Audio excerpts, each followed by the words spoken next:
नमस्कार, आप देख रहे हैं डेली न्यूज 9 और मैं हूं मनीषा श्रीवास आपके साथ। डालते हैं एक नजर आज की मुख्य खबरों पर। दर्शकों, इस वक्त हमारे समक्ष है प्रीति मल्टी स्पेशलिटी हॉस्पिटल की संचालिका डायरेक्टर डॉक्टर प्रीति प्रसाद। आप एक गायनाकोलॉजिस्ट हो।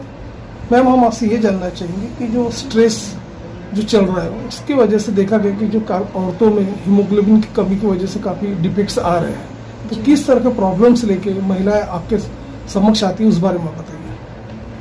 आजकल सबसे ज़्यादा ज़रूरी हो गया है कि बहुत लोगों को ये प्रॉब्लम है कि शादी हो जाती है पर 3-4 साल हो जाते हैं, उनको बच्चे नहीं होते हैं, जिसको हम इनफर्टिलिटी बोलते हैं। इसका प्रमुख कारण ये है कि आजकल शादी की उम्र काफ़ी लेट हो गई है, चाहे वो पढ़ाई के कारण करती है या जॉब के कारण करती हैं। और लाइफस्टाइल डिसीज़ काफ़ी होने लग गई हैं। बैठे बैठे काम करते हैं तो वेट गेन हो जाता है, या पौष्टिक खाना नहीं खाते तो हीमोग्लोबिन उनका कम रहता है, तो इसकी वजह से उन्हें बच्चे होने में तकलीफ़ होती है। तो ऐसे में आजकल ये बढ़ गया है, उसका इलाज सही होना चाहिए। और हीमोग्लोबिन की कमी से जो लेडीज़ प्रेग्नेंट भी हैं तो उनका प्रेगनेंसी आउटकम मतलब बच्चा कमज़ोर हो सकता है और डिलीवरी के समय काफ़ी प्रॉब्लम्स आ सकती हैं उनको। यदि ज़्यादा ब्लीडिंग हो गई डिलीवरी के समय तो शॉक में भी जा सकती हैं ये लेडीज़। तो समय रहते हुए ही उन्होंने अपना हीमोग्लोबिन ठीक करवा लेना चाहिए इलाज द्वारा। इंजेक्शन्स रहते हैं, गोलियां रहती हैं और उनको डाइट के बारे में समझाया जाता है। अमूमन ये भी देखा गया है कि जो महिलाएं अपना एक कैरियर बनाने के चक्कर में लेट मैरिजेस करती, तो आपके हिसाब से एक आइडियल मैरिज एज क्या चाहिए, क्या होना चाहिए? एक्चुअली जब हम लोग कॉलेज में थे तो बताया जाता था कि 23 साल सबसे अच्छी उम्र होती है, 23 ऑनवर्ड्स शादी करके बच्चे पैदा करने के लिए। पर आजकल काफ़ी चेंजेस आ गए हैं सोसाइटी में। हर लड़की चाहती है वो पढ़ लिख के अपने पैरों पे खड़े होए, अपना जॉब करे, जो एक सही बात भी है।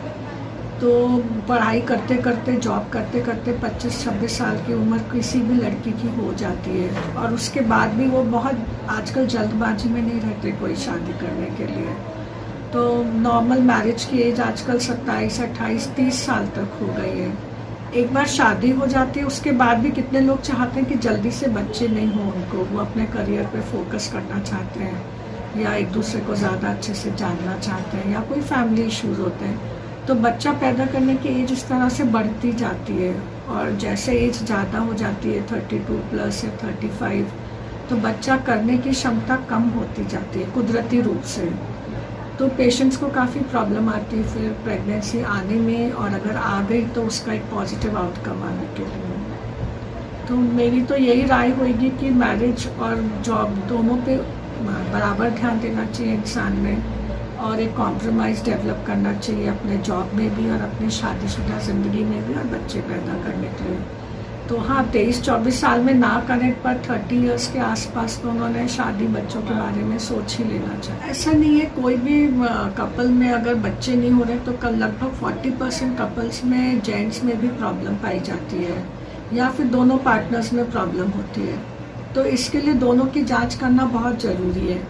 कितनी बार जेंट्स का उनका ईगो प्रॉब्लम बोलो या जो भी बोलो, वो अपनी जांच कराना नहीं चाहते हैं। उनको लगता है कि मुझ में कुछ भी नहीं है, और लेडीज़ का इलाज चलता रहता है, काफ़ी पैसे खर्च होते हैं, टाइम भी वेस्ट होता है। एंड में पता चला कि जेंट्स में एक छोटी सी प्रॉब्लम थी जो ठीक हो सकती थी।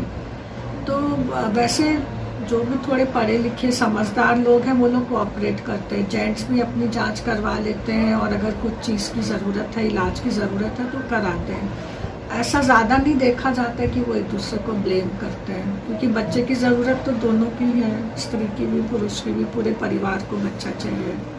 तो आमतौर पे जितना मैंने देखा है जेंट्स भी कोऑपरेट करते हैं। कोई मतलब 100-200 में से एक ही रहता है जो बोलता है मैं जांच नहीं कराऊंगा, मुझे कुछ नहीं करना है, पर ज़्यादातर वो लोग कोऑपरेटिव हैं। अब जबकि टेक्नोलॉजी बदल गई है, IVF करके टेक्नोलॉजी आई है, तो IVF के जरिए कितनी ईयर्स के बाद महिला माँ बन सकती है? कायदे में तो जो नेचुरल लाइफ प्रोसेस है किसी भी लेडी का बच्चा पैदा करने की जो उम्र है वो मेनोपॉज के पहले तक ही रहती है, 45 to 50 ईयर्स के पहले।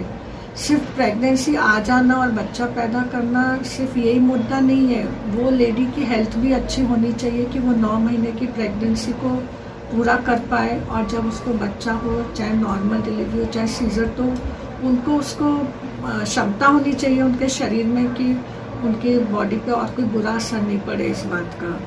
तो सिर्फ एक बच्चे के पीछे भागते जा रहे हैं, और कभी कभी न्यूज़ में सुनने को मिलता है कि 50 साल की लेडी ने बच्चा किया, 60 साल की ने किया, 75 साल की ने किया।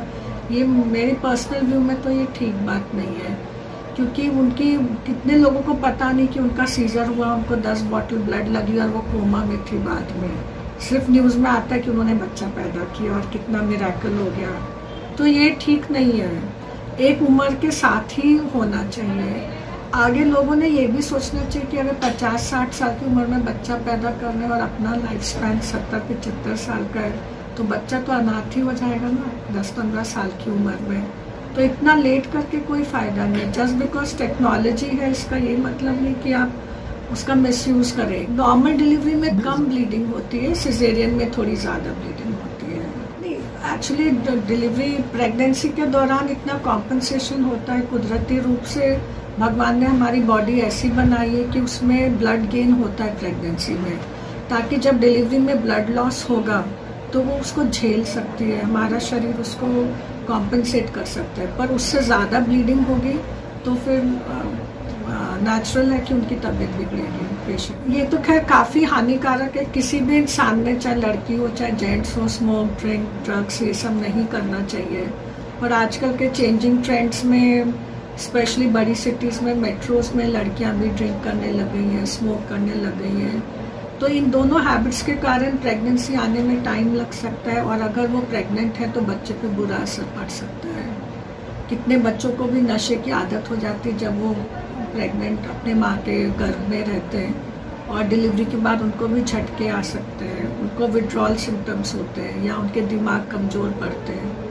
तो सही कायदे में तो ड्रिंक, स्मोक, कोई भी ड्रग्स, तंबाकू, पान नहीं खाना चाहिए प्रेगनेंसी में। आजकल बहुत बदलाव देखा है सोसाइटी में। इवन मेरे पास जो पेशेंट्स आते हैं वो कम पढ़े लिखे आते हैं, लोअर सोशो इकोनॉमिक ग्रुप के आते हैं, उनमें भी बदलाव आया है। पढ़े लिखे लोग तो खैर पहले काफ़ी समझदार हैं, उनको लड़का लड़की का इतना फ़र्क नहीं है, पर लोअर क्लासेस में भी मैंने देखा है अब ज़्यादा फ़र्क नहीं पड़ता किसी को।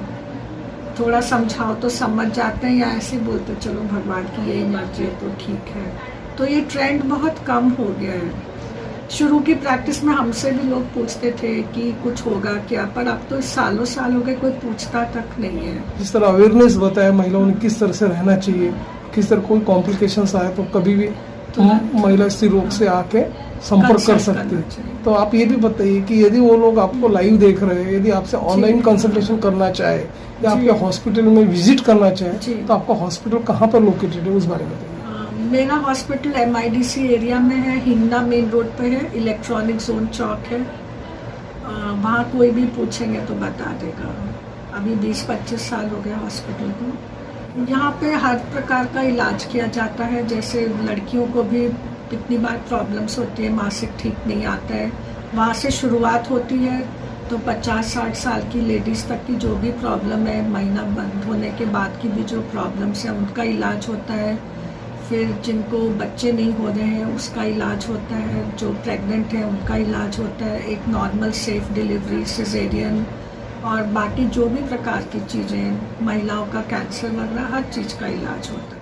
मैं तो यही बोलना चाहूँगी कि जो भी लेडीज़ को जिस प्रकार की भी प्रॉब्लम है, चाहे वो हमारे सब्जेक्ट से रिलेटेड ही क्यों ना हो, अदरवाइज भी उनको अगर कोई शारीरिक प्रॉब्लम है या मानसिक प्रॉब्लम है, उन्हें आना चाहिए और डॉक्टर से बात करके अपनी प्रॉब्लम सॉल्व करानी चाहिए। ऐसी ताज़ा खबरों की अपडेट के लिए आप देखते रहिए डेली न्यूज़ 9 और हमारे चैनल को लाइक करें, ज़्यादा से ज़्यादा शेयर करें और सब्सक्राइब करें।